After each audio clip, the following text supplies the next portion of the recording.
like the storm. Smile like the storm. Smile.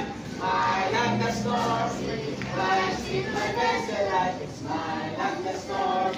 Until it takes me home. Sing. Sailing and sailing home. Sailing and sailing home. Smile, sweet my vessel light. Smile like the storm. Until it takes me home. I got joy. I got joy down in my heart. Sing, sing down in my heart. J-O-Y down in my heart. Sing, sing down in my heart. Jesus gave it to me, and no one can destroy it. Let's go! Let's go! Let's go! Oh, I got joy down in my heart. Sing this down in my heart. Dapat may joy, ha? Ay, sa naman panahon, dapat masaya pa rin. Kaya din, He is able. Yun yan? Okay. He's able. What do you say? He's able. He's able. I know He's able. I know my Lord is able to carry me through. He heals the broken-hearted and set the captives free. He made the lame to walk again and caused the blind to see. Oh yes, He's able. He's able. I know He's able. I know my Lord is able to carry me through. Tayo man ay manalangin. Panginoon Diyos, marami pong salamat sa hapong ito binigay niyo sa amin. Salamat po sa pagkakataon na kami po ay magkaroon po ng fellowship, Panginoon. Salamat po sa mga young people, mga adult, mga member ng simbahan na naririto po ngayon. Salamat sa kanila po katapatan. Pagkamat umulan po, sumamama ng panahon. Still, ay pinupuri namin kayo, Panginoon, at hindi po kami napigilan na magkaroon po ng gatherings na ganito. Na-enjoy po namin ang araw na ito. Ilayo kami sa mga disgrasya at pagkamakas at kayo po ang mag-encourage, Panginoon, sa amin at para ma-edify ang bawat lingkod niyo, Panginoon. Maraming po salamat sa kapatid niyo. Sinigili po ang mensahe po ngayon. Ito po kami dalang sa pangalan ni Jesus. Amen. Pwede na tayo maupo? Ayan, maupo. Diba? Kayo na lang. Ayan, pwede na tayo maupo. So bago ako mag-share ng vaccine na exhortation, vaccine lang po yun. Magkaroon tayo ng testimony. Gusto ko magkaroon ng pasasalamat sa Panginoon. Sino po ang pwedeng magpasalamat sa Panginoon na kabutihan ang ginagawa niya sa atin? No? Alam nyo, yung tatandaan, kapag umuulan, blessing po yan. Dahil ano kasunod ng ulan? Ha? Ano yun? Tama yun, no? Masunod ng ulan, rainbow. Ano ibig sabihin ng rainbow? Blessing. Yan. Kaya nga, there shall be showers of blessing. Tapos ang ulan, araw. Diba? So, kaya, salamat tayo sa Diyos. Ibig sabihin, no, sa bawat araw na dumadaan sa ating buhay, binibigyan tayo ng pagkakataon na makapaglingkod at makapakinig ng salita ng Diyos. Araw-araw po yun, every morning, paggising natin sa umaga, we thank the Lord, no, dahil buhay siya. Naniniwala ba kayo ang Diyos ay buhay? So, pasalamat tayo sa Kanya. At testimony po, yan po ay pasasalamat sa Panginoon kung paano siya nag-work sa ating buhay. Meron bang experience na may blessing, may answer prayer, na gusto mo i-share sa bawat isa para ma-encourage din po ang bawat isa. Hindi po mawala, papasalamat sa Panginoon. Bakit lagi tayo may testimony? To appreciate the goodness of God. Kasi maganda po, na-appreciate natin ang kabutihan. Hindi lang po hingi ng hingi. Diba? Lord, give me. Paano naman yung pasalamat? So, ang mga bata dapat sinuturuan. Mag-thank you. Pag binigyan ka ng MJ, binigyan ka ng 20 pesos, nininong, ano sasabihin mo? Thank you po. Di ba? Ganun sa Panginoon. May blessing, walang blessing, thank you pa rin sa Diyos. O sino po ang magbabahagi ng inyong blessing? Kahit isa o dalawa lang na matotoo. Sige po. Meron po ba? Bata, young people, mga mamis natin. Sino po? Ikaw, Steve. Ako po mag-appoint. Ikaw, salamat ka sa Panginoon. Yun, lila na ba? Oo. May patak-patak pa, pero ganyan man, hanggang mamaya, ganyan pa rin yan. Okay lang, dito lang tayo. Mahalaga. Meron naman tayo,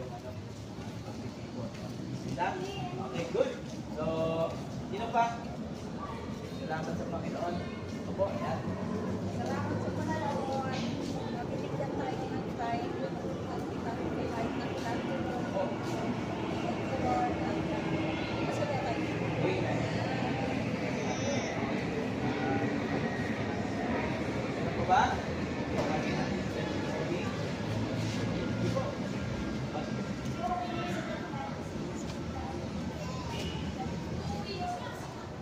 Okay na, kamusta na siya? Good. Magkano, makasama mo nila. Okay, dito pa.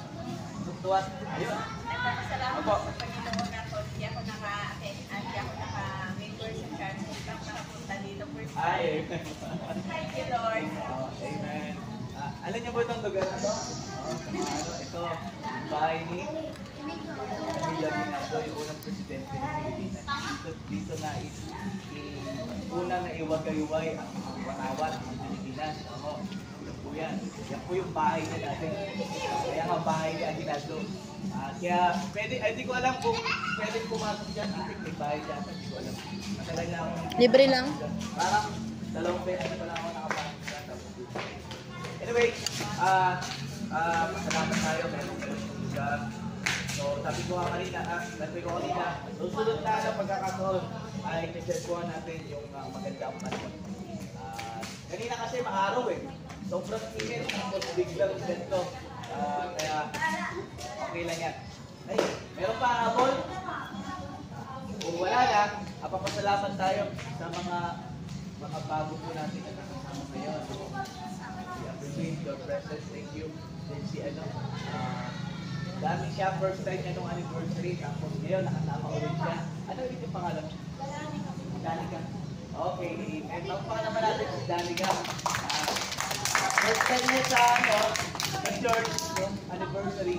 Sana ay magkaroon ulit ng second time sa church po, no? At hindi lang dito, hindi ang pinakamalagay sa church. Pero kasama ka ba? Anong pangalan? Will?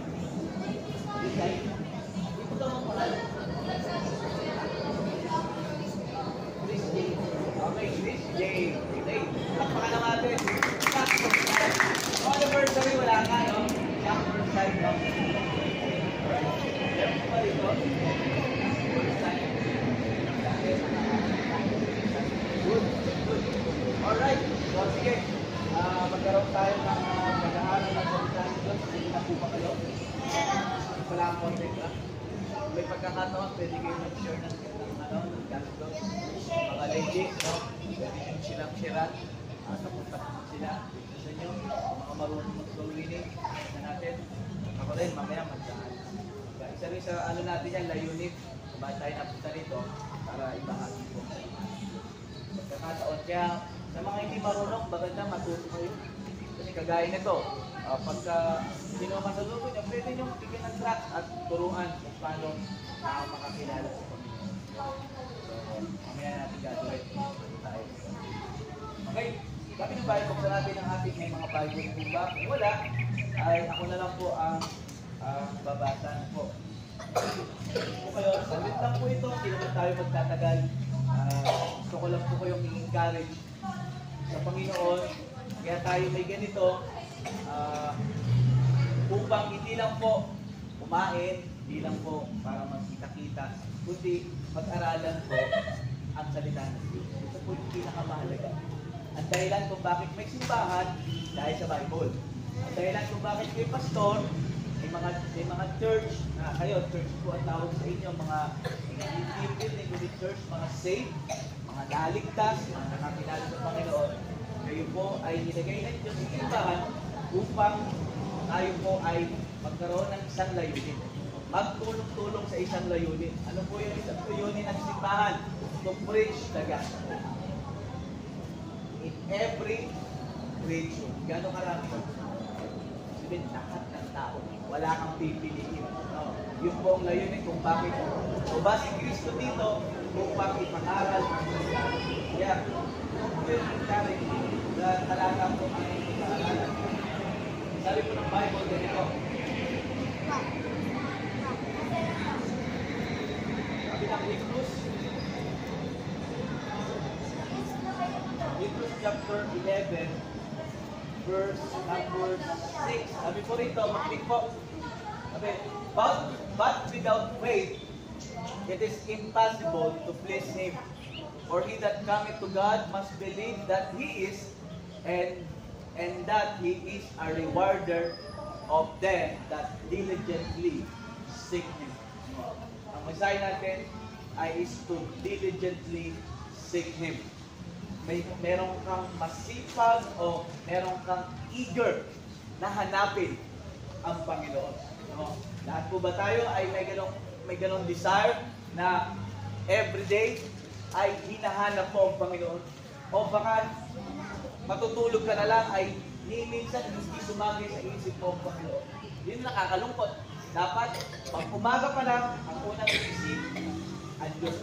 Dahil may manalangin, dakilang Diyos, salamat po sa hapong ito. Matalagin po aming exhortation, ito ng wisdom and wisdom. At kayo po ang siyang patuloy yung unang. Meron pong hindi ligtas, yung mga po, diligtas niyo po at makakilala po siya sa inyong bilang sarili po. Ang dinalangin sa pangalan ni Jesus. Amen. Ito pong binasa natin is faith chapter. Pag sabi faith chapter ay punong-puno ng mga pananampalataya. Marami mga example dito na binanggit ng Bible kung sino yung mga merong pananampalataya. Ang unang-unang binanggit dito ay si Abel. Kilala niyo ba si Abel? Sino si Abel? Kapatid ni Cain. Siya yung unang taong namatay. Kauna-unahang taong namatay sa kasaysayan. The first murderer. At unang murderer si Cain. Kaya unang panahon pa lang, meron na talagang murderer. Kaya, yun po yung katotohanan. So, dahil po doon, si Abel sa si Cain, alam niyo po nangyari? Pareho sila nag-offer. Pero hindi tinanggap yung kay Abel. Yung kay Cain, hindi tinanggap yung kay Cain. Yung kay Abel tinanggap. Bakit? Kasi merong pamantayan, merong tamang procedure ng pag-offering. Hindi basta bigay, hindi basta offer, kundi sundin natin yung pattern ng Panginoon. Kaya ang nangyari, dahil sa pananampalataya ni Abel, na-honor ang Panginoon. Pangalawa po si Abraham, pangalawa po si Enoch. Yan si Enoch, and Enoch walked with God. Siya po ay nabuhay kasama ang Panginoon. Pangatlo ay si Abraham. Yan si Abraham, the father of faith. Kung walang Abraham, wala tayo dito. Siya ang tatay sa ng ating pananampalataya. At sabi ng Panginoon, Abraham, ang pangako ko sa iyo, ang iyong magiging anak, ang iyong magiging lahi ay kasindami ng buhangin sa dagat at kasindami ng bituin sa langit. Gano'ng karami yun? Kaya magbilangin yun? Hindi. Naitupad ng Diyos yan dahil merong pananampalataya si Abraham na mangyayari yun. At ang isang anak niya, wala pa kundi si Isaac, na in-offer niya at papatayin niya. Gusto ng Diyos na patayin si Isaac para i-offer sa Panginoon. Pero ang promise ng Diyos ay padadamiin ng lahi. Pero bakit papatayin ng anak? So dahil doon, nagkaroon ng faith si Abraham. Dahil naniniwala si Abraham, dahil namatay si Isaac, dahil ng buhay. Naniniwala kayo dyan? Kaya nga tayo po sa buhay natin, may mga bagay na hindi natin maintindihan. Pero kung meron tayong pananampalataya, tandaan po natin. Sabi dito, but without faith, it is impossible to please. Gusto ba natin ma-please ang Panginoon? Gusto mo mapuri? Every Sunday, pumupunta ka ng church, nagdadaya ka na maganda, nagbibihis ka, at nakaready na ang offering mo, at ikaw ay gagastos, talagang mag-i-effort, mag-sacrifice. Pero, Hindi lahat ng service tinatanggap. Ano ang katanggap-tanggap sa Panginoon? But without faith, it is impossible. Kung wala kang pananampalataya, ay hindi mo mabiblis ang Panginoon. Faith is very important.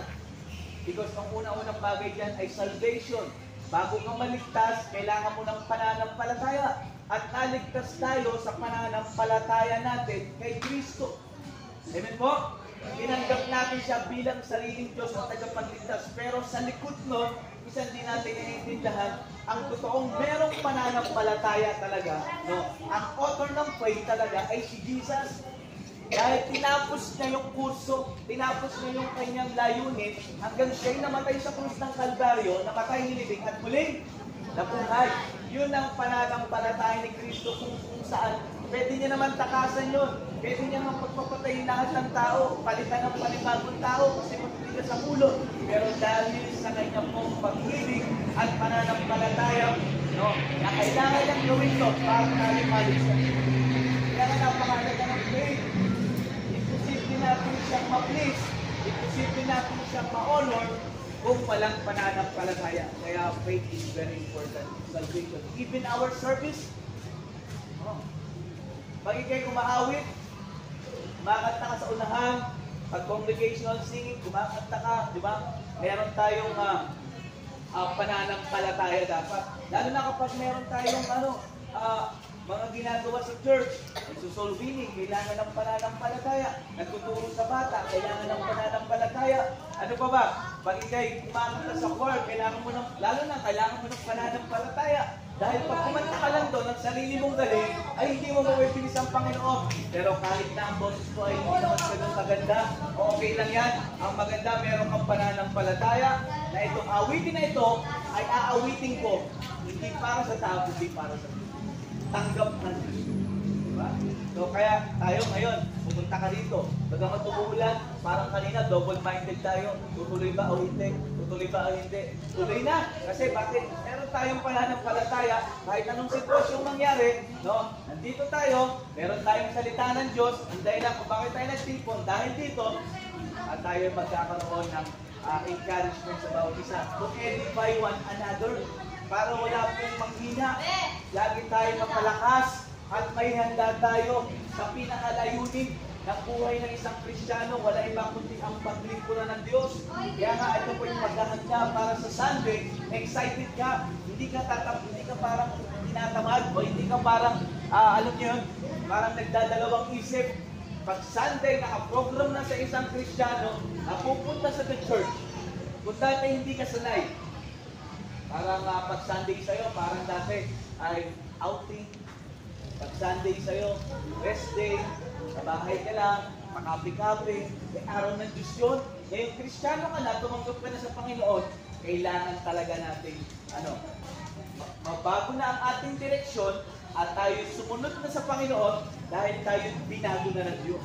Inalis na sa atin yung dating kaisuban, no? Na nakasandalan tayo sa tradisyon, kung anong uso, susundin lang natin, kung ano ang trending, ginagawa ng tao, hindi. Iba na po ang lakad natin. Iba na ang direction mo ngayon, Mark. Dati, dito ka papunta, pero ngayon papunta ka na sa Diyos. Amen? Kasi bakit? Ika'y niligtas na. Lahat po ba tayo ligtas na? Pag sinabing ligtas na, 100% sure.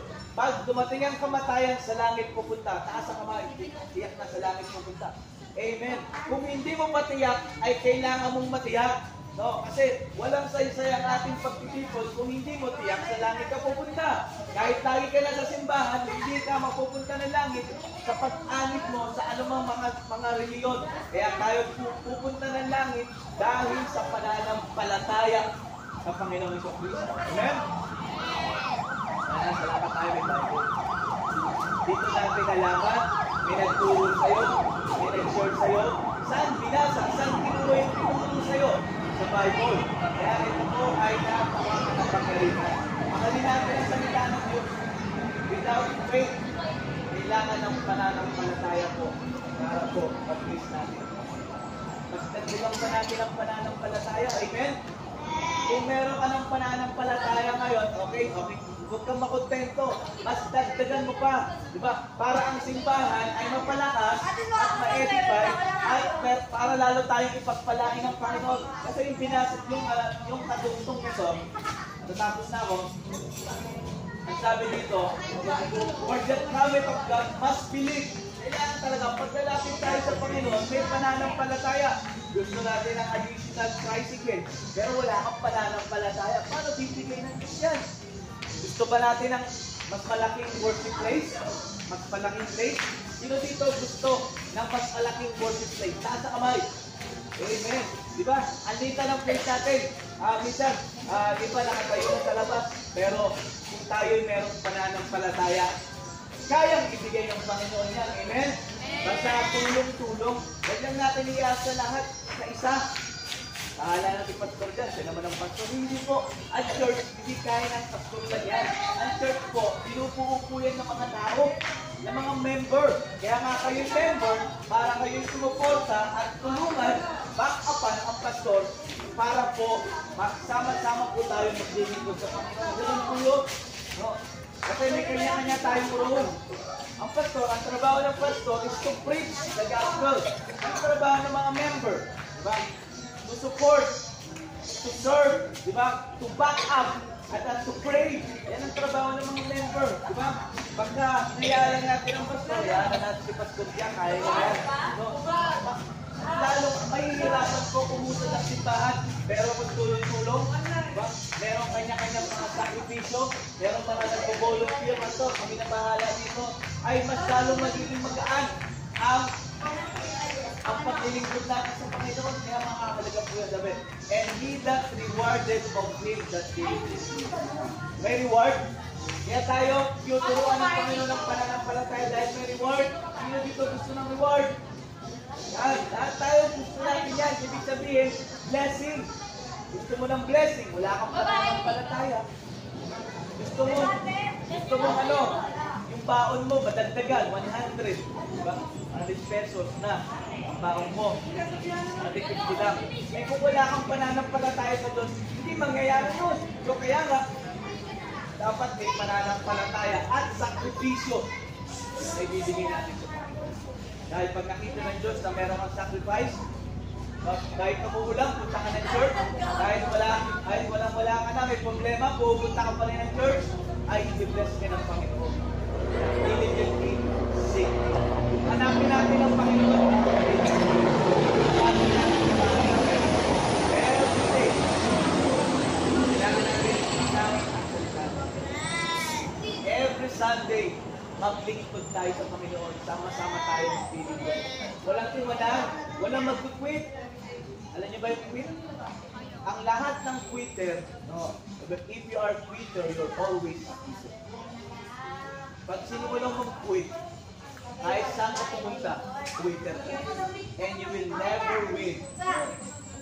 Sa lahat ng mga accomplishment na mga na plano mo, gustuin mo. Dahil sa simula pa lang, ay tumigil ka na. Paano pa ang ibang mga bagay? Kaya nga, pag may nangihina, magpalakas. Kaya po, kapag mayroong problema, ilahad mo lahat sa Panginoon.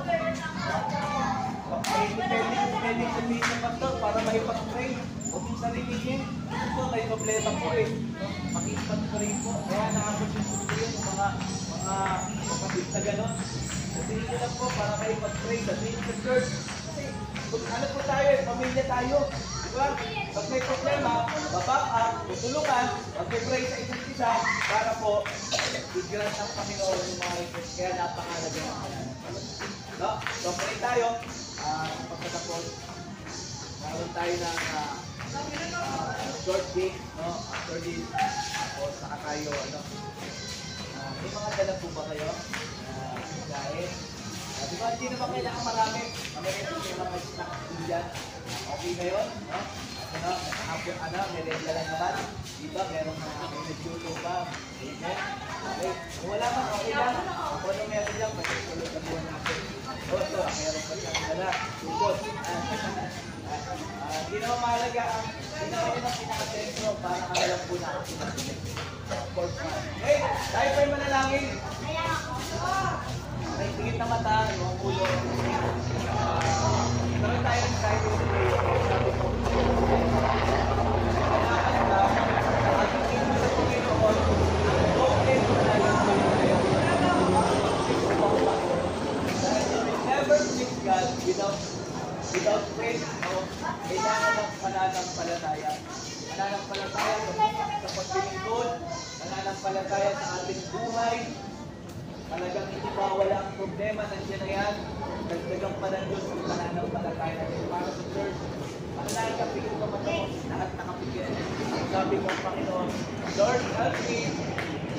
Anak, tulungan ko hanapin kayo palagi every morning. Sabi niya, diligently seek me. Yes, huwag kang mag-expect ng reward o ng blessing kung hindi mo naman siya inuuna. Kaya hindi tayo ng sorry sa Panginoon kung meron pang kukulang at bumawi tayo. Sa darating na linggo, bawi tayo. Unahin natin ang Panginoon at makikita ng Diyos yung matapatan mo, bibigyan ka ng Panginoon. Kaya maging faithful lang tayo sa Panginoon. Tayo in prayer. Kailangan ng mas malawak, malalim na pananampalataya para tayo po ay lalong bigyan ng Panginoon. Napakalaga po na faith sa ating buhay.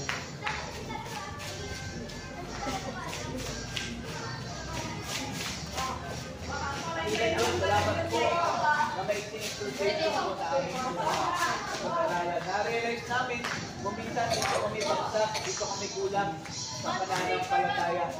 Minsan gusto namin blessing lang, pero may kulang pala sa amin kung bakit may mga bagay na hindi namin na-accomplish. Sapagkat ang kulang pala namin ay pananampalataya. Pero kami ng tamang relasyon sa iyo, kamalapin namin ang puso at inandaan niyo po kami sa nagdadalo na gawain.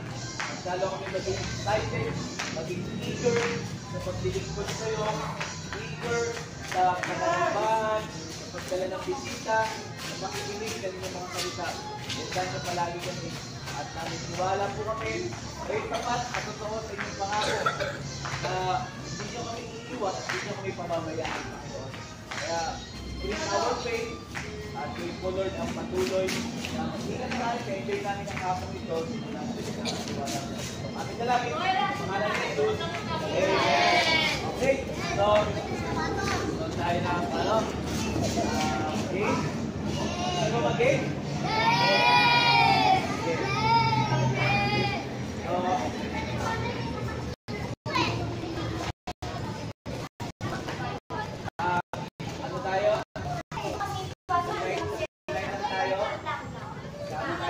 Relay. Nakampong pa ba? Kailang mabuti sa madulas. Ha? Kailang kayo dito. Tingnan na lang tayo dito. Dito ang babae, ang lalaki. Lalaki po ang babae. Lalaki dyan! Dito! Dito!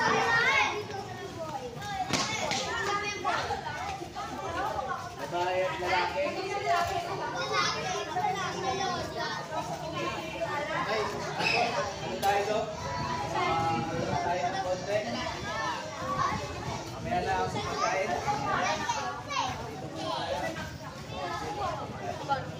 Pila na po. Kanino yan? Babae at lalaki.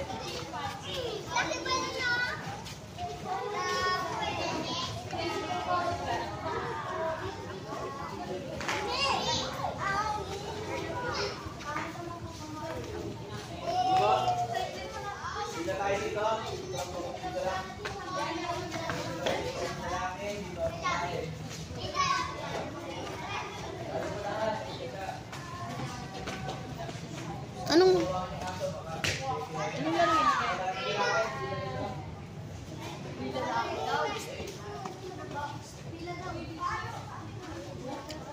Anong game? Anong game? Di ba ito delegado? Atot pila siya.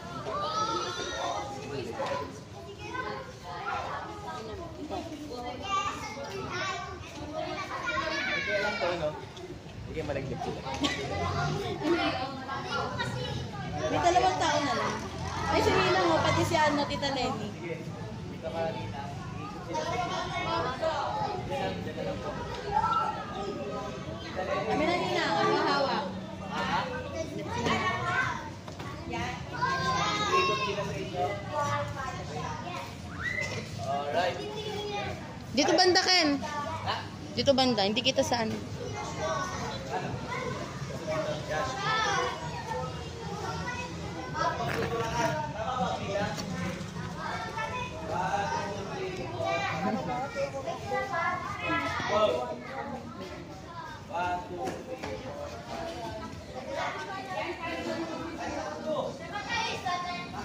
Ilikod ko na lang din.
Tita Lenny!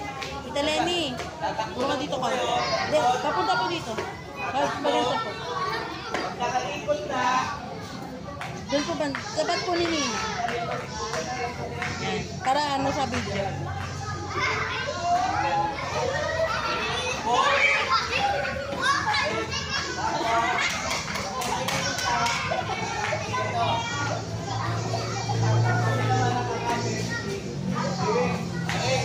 Hanggang sa makarating.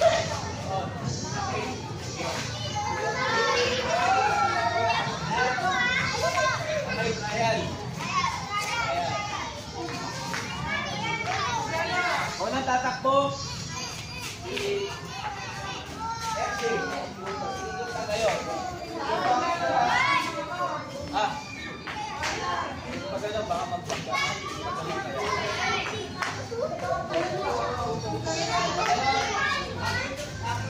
Dito, kita.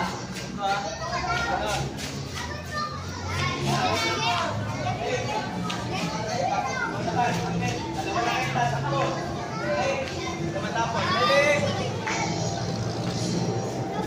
Tingnan natin. Huwag magtutulakan.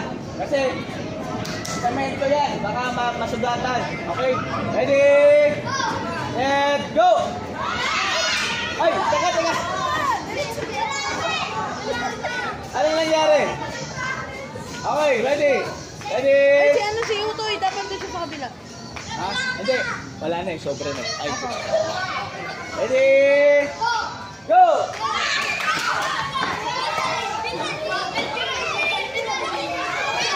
Okay lang, magkapatid naman sila eh.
Labay bang bote?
Ken!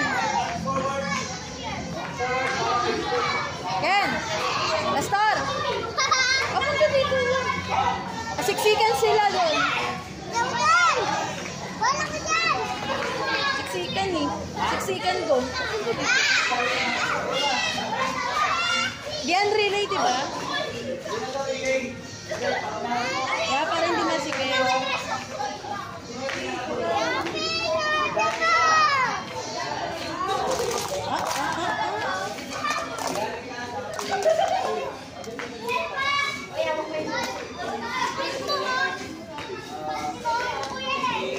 Nalagay nyo na rito. Nalagay nyo na rito. Hey! Ay, naula? Naula? Naula? Dito?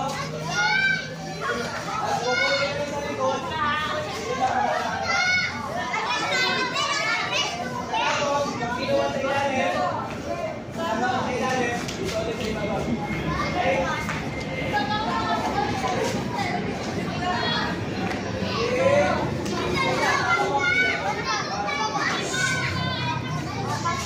Thank you.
Hi! Hi!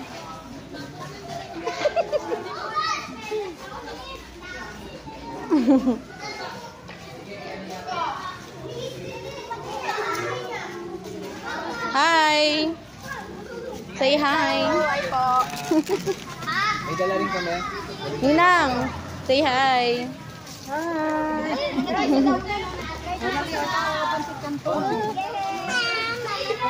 Uy, yung dalawa po. Yung mga basura ha.